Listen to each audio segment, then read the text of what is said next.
Hello student. तो कैसे हो आप सब? आई होप सभी बढ़िया होंगे। तो स्वागत है आपका अपने चैनल द अलवर स्टडी पे। आज की क्लास में हम अकबर था उससे संबंधित महत्वपूर्ण क्वेश्चन है वो करने वाले हैं।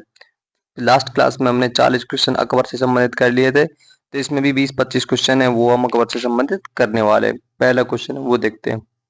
अकबर के समय सर्वोत्कृष्ट चित्रकार किसे माना जाता था? अकबर के समय सर्वोत्कृष्ट चित्रकार था वो कौन था? बसावन। कौन था सर? बसावन था। आगे देखते हैं।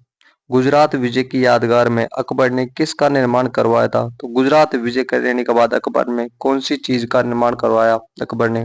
वो था बुलंद दरवाजा। किसका निर्माण करवाया सर? बुलंद दरवाजे का। आगे देखते हैं। प्रसिद्ध मुस्लिम शासिका चांद बीवी जिसने बरार को अकबर को सौंपा, तो कहाँ की थी ये? कौन सी मतलब कि राज्य से बिलोंग करती थी? अहमदनगर की। आगे देखते हैं। अपने काल का महान संगीतज्ञ अपने काल का महान संगीतज्ञ तानसेन किसके दरबार में था? वो सर कहाँ के किसके दरबार में था? अकबर के में। और तानसेन का जो मकबरा है, तानसेन की जो वो डेड बॉडी है, सबको कहाँ दफनाया गया है सर? ग्वालियर में दफनाया गया है। ठीक है। आगे देखते हैं। सती प्रथा की भत्सना करने वाला मुगल सम्राट कौन था?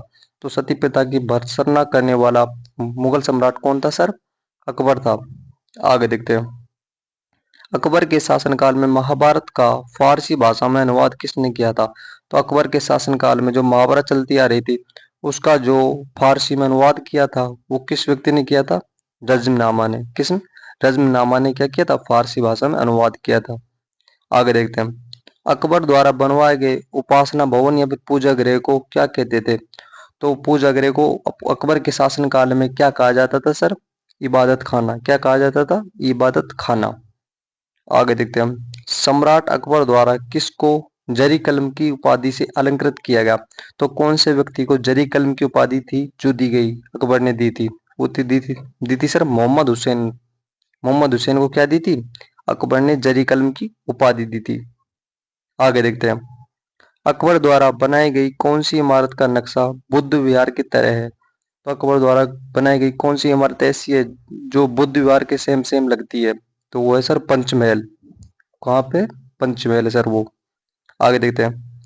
अकबर ने सर्वप्रथम वैवाहिक संबंध किस जाति से किया था? तो अकबर ने सर्वप्रथम वैवाहिक संबंध था वो कौन सी जाति से किया सर?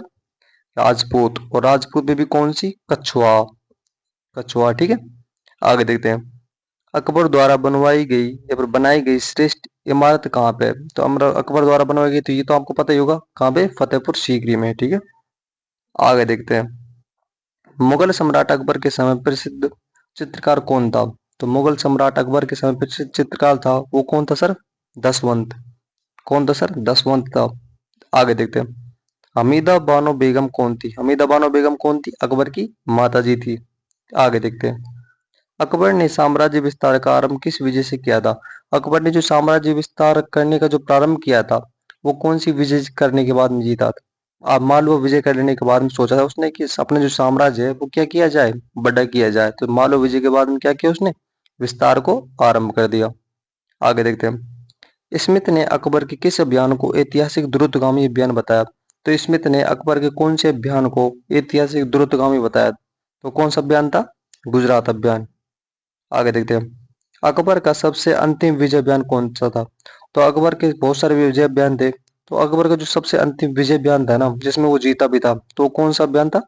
असीरगढ़ अभियान। असीरगढ़ अभियान का जो अभियान था उसमें क्या किया था? वो लास्ट उसका अभियान था और उसमें क्या हुई? उसकी विजय भी हुई थी। आगे देखते हैं। किस शासक ने अकबर को इस्लाम का शत्रु कहा? तो कौन सा एक शासक ऐसा हुआ जिसने अकबर के बारे में कहा कि ये क्या है? इस्लाम का क्या है? शासक वो है, शत्रु है। इस्लाम का शत्रु है। तो किसने कहा? बदायूं ने। क्या किसने कहा? बदायूं ने कहा कि अकबर है जो कि इस्लाम का क्या है? शत्रु है सर। आगे देखते हैं।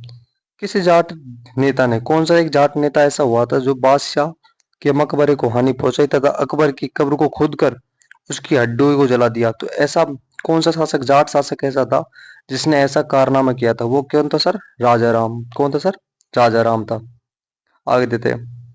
किस शासक ने अकबर को जिल्ले लाई की उपाधि दी या फिर कहा था? तो कौन सा एक शासक ऐसा हुआ था जिसने अकबर को क्या हुआ? कहा, जिल्ले लाई की क्या दी थी? उपाधि दी थी या फिर कहा था? तो वो था अबुल फजल। किसने कहा था? अबुल फजल ने। आगे देखते हैं। बीरबल तो बीरबल को तो आप जानते होंगे, अकबर का महान नवरत्नों में से एक थे बीरबल जी। तो बीरबल जी जो असली नाम था बीरबल जी का वो क्या था? महेश दास। क्या था? महेश दास। और इनकी पत्नी का नाम क्या था? उर्वशी देवी। आगे देखते हैं, अकबर के दरबार में प्रमुख राजपूत सरदार कौन था? तो अकबर के दरबार में प्रमुख राजपूत सरदार था वो कौन था सर? मान सिंह था। देखते हैं, हल्दी घाटी के युद्ध में मुगल सेना का नेतृत्व किसने किया था? तो हल्दी घाटी के युद्ध में मुगल सेना की तरफ से कौन गया था? वो गया था सर मान सिंह। तो मान सिंह ने नेतृत्व किया था। आगे देते हैं, किसी सिख गुरु को किसी ने किस सिख गुरु को अकबर ने अमृतसर में मंदिर निर्माण के लिए 500 बीघा जमीन दी थी दान में? तो कौन सा सिख गुरु ऐसा हुआ था जिसको अकबर ने क्या दिया था? अमृतसर में 500 बीघा जमीन थी जो कि दान में दे दी थी। तो वो कौन थे सर? रामदास जी थे सिख गुरु। तो उनको दी थी। आगे देखते हैं, संगीत कला की दृष्टि से किस मुगल बादशाह का शासन सर्वोत्तम कहा जाता है? तो संगीत कला की दृष्टि से जो अकबर का शासनकाल था ना वो सर्वोत्तम कहा जाता है। आगे देखते हैं, हिंदी को राजकीय संरक्षण प्रदान करने वाला प्रथम बादशाह, हिंदी को राजकीय संरक्षण प्रदान करने वाला जो शासक बना था एक, वो कौन था सर? अकबर ही था बस। आगे देखते हैं, अकबर कालीन उत्तर भारत के हिंदी विद्वानों में से किसे सर्वश्रेष्ठ स्थान प्राप्त था? अकबर कालीन मतलब अकबर के शासनकाल के समय उत्तर भारत में जो हिंदी विद्वान होते सभी हिंदी विद्वानों में से सबसे जो सर्वश्रेष्ठ स्थान प्राप्त कर रखा था वो किस व्यक्ति ने कर रखा था सर? तुलसीदास ने।